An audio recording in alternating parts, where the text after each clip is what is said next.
সাথী ও বন্ধুরা, আপনারা ধৈর্য সহকারে আজকের সমাবেশ শেষ করবেন।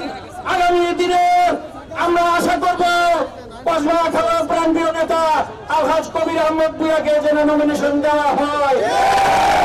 প্রধান জনাব তারেক রহমানের কাছে আমরা অনুরোধ করব এবং সেন্ট্রাল কমিটির নেতৃবৃন্দের কাছে অনুরোধ করব, আমরা এই আসনের নমিনেশন আমরা রিভিউ চাই।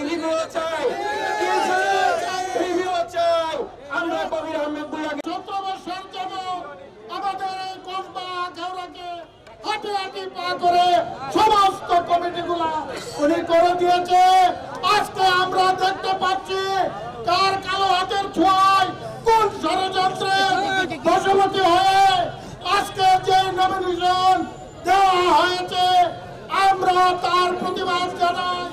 কবির ভূঁইয়াকে নমিনেশন বিবেচনা করার জন্য কেন্দ্রীয় কমিটি সহ আগামী দিনের রাষ্ট্রনায়ক তারেক জিয়ার কাছে আমাদের কসবা জেলার মানুষের নিবেদন যে এই নমিনেশনকে পূর্ণ বিবেচনা করে আলহাজ কবির আহমদ ভূঁইয়াকে যেন দেওয়া হয়।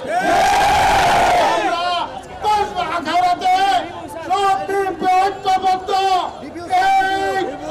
আমরা এটা রিভিউ চাই। যদি এই নমিনেশন আছে শান্তিপূর্ণভাবে আমরা জানিয়ে দিতে চাই।